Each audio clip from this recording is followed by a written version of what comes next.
మనకు స్వామివారు కృష్ణాంశ సంభూతులుగా అవతరించి దీన జనోద్ధరణ అంటే పామర్లను ఉద్ధరించడానికి ఈ భూమి మీదకి వచ్చిన ఆయన ఏ రకంగా ఉద్ధరించబడతారు? భగవన్నామంతో ఉద్ధరించాలని ప్రతి వ్యక్తితోటి భగవన్నామం చేయించి ఎంతో మందిని పునీతులను చేసి ఈ నామ సముద్రంలో ఓలలాడేటట్టు చేసిన ఆ మహనీయుడు స్థాపించిందే పాండురంగాశ్రమం. ఇవాళ మన చుట్టుపక్కల ప్రాంతానికి పాండురంగాశ్రమం భక్తి కేంద్రకంగా విరాజిల్లుతుంది. మరి ప్రస్తుత తరుణంలో లోక కళ్యాణం జరగాలని ఈ పాండురంగాశ్రమం శతకోటి హరే రామ జపయజ్ఞం సంకల్పించి హరే రామనామం అంటే కలికల్మష నాశన మంత్రం. ఇది కలిలో ఈ కల్మషం పోవనంటే ఇదే మహత్తరమైన మహామంత్రం. ఇది దీన్ని మించింది ఒకటి లేదు. ఈ మంత్రాన్ని 100 కోట్ల జపం చేయించాలని పాండురంగాశ్రమం సంకల్పించి ఊరూరికి ఆ స్వామివారి సంకల్పంతో భగవత్ సేవా సమాజం శాఖలను స్థాపించి ఏకాదశి రోజు అద్భుతంగా నామ సంకీర్తన నగర సంకీర్తన చేయాలనేది ఆశ్రమం సంకల్పం. మరి నగర సంకీర్తన ఎందుకు చేయాలి? మరి ఇక్కడ కూర్చొని జపం భజన చేస్తున్నాం అంటే ఈ వైబ్రేషన్స్ ఇక్కడ మందమే ఉంటాయి.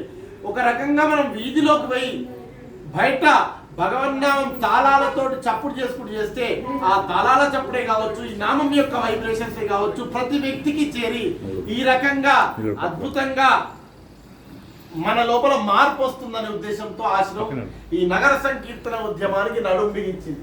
దానిలో మేము ఒక సైనికుల్లా ముందుకు సాగుతున్నాం. ఇప్పటికీ 80 గ్రామాల్లో ఈ భగవత్ సేవా సమాజం శాఖలు ప్రారంభించబడ్డాయి. ప్రతి గ్రామంలో ఏకాదశి నగర సంకీర్తన చేసుకోవాలి, హరే రామనామ జపం చేయాలి. ఇదే ప్రతి వ్యక్తికి మంచి. అంతే ఏంది, అందరం బాగుండాలి, అందులో మనం ఉండాలనే సంకల్పం ఆశ్రమం. సో ఎట్లా బాగుంటారంటే భగవన్నామం చేస్తే బాగుంటారు, బాగుపడతారు. సో భగవన్నామం చేస్తే భగవంతుడి అనుగ్రహం తప్పకుండా వస్తుంది. ఆ రకంగా ఒకరోజు పాండురంగాశ్రమంతో పరిచయం కావడంతో ఈ విశ్వనాథం గారు, రాజు గారు, నాగరాజు గారు వీళ్ళందరూ మమ్మల్ని ఈ సిద్దిపేటకు ఆహ్వానించడం జరిగింది. గత 3 సంవత్సరాల క్రితం మన టీటీడీ కళ్యాణ మండపం నుంచి అద్భుతంగా సిద్దిపేట మొత్తం తిరుగుతూ ఈ హరే రామనామంతో నగర సంకీర్తన నిర్వహించుకున్నాం.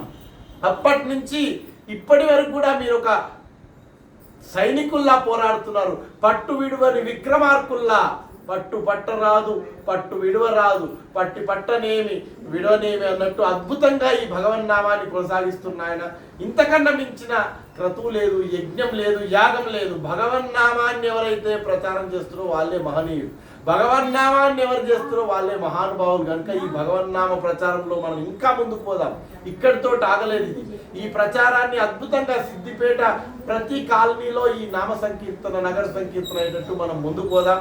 మీ అందరి సహకారం ఉంటే మేము కూడా వస్తాం. ఆ భావానంద గురుదేవుల ఆశీర్వచనంతో గ్రామ గ్రామానికి వీధి వీధికి భగవన్నామ ప్రచారం చేసి పునీతులమైదామని, ఈ మానవ జన్మ సార్థకం చేసుకుందామని ఆ భావానంద గురుదేవుల అనుగ్రహంతో కోరుకుంటున్నాను. సద్గురునాథ్ భగవాన్. అయితే చివరిగా ఇప్పటి వరకు జప సంఖ్య 1,20,00,000 పూర్తయింది. మరి మీరు కూడా ఇంకా చేయని వాళ్ళతో జపం చేయించాలి. 100 కోట్ల 120 కోట్లు జప సంఖ్య పూర్తయింది. ఇది ఇక్కడితో ఆగదు. ఇది శాశ్వతమైన నిధి భగవన్నామం. కనుక ఈచ్ వన్ క్యాచ్ వన్. ప్రతి వ్యక్తి భగవన్నామం గురించి చెప్పాలి. అవకాశం ఉన్నప్పుడు ఇంకో వ్యక్తికి చెప్పి అవసరం వస్తే జపమాలు ఇద్దాం. ఎన్ని జపమాలంటే అని ఇస్తాం. ఇప్పుడు మోడర్న్ గా జపమాలు పట్టే అవకాశం లేని వాళ్ళు కౌంటర్లు వచ్చినాయి, కొత్తగా కౌంటర్లు ఇద్దాం. వాళ్ళతోటి జపం చేయించాలి. ఎటు పెట్టి ఒక్క మాలనన్నా జపం చేయించాలి. అట్లా చేయించగలిగితే మన జన్మ సార్థకమవుతుంది, వాళ్ళ జన్మ సార్థకమవుతుంది. ఈ నెగిటివ్ వైబ్రేషన్స్ పోతాయి.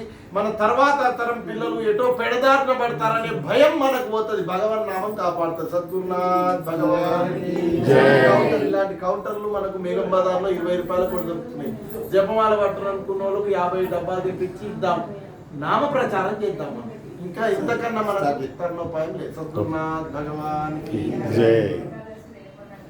అయ్యా, ఇంత మంచి అవకాశం కల్పించింది మాకు.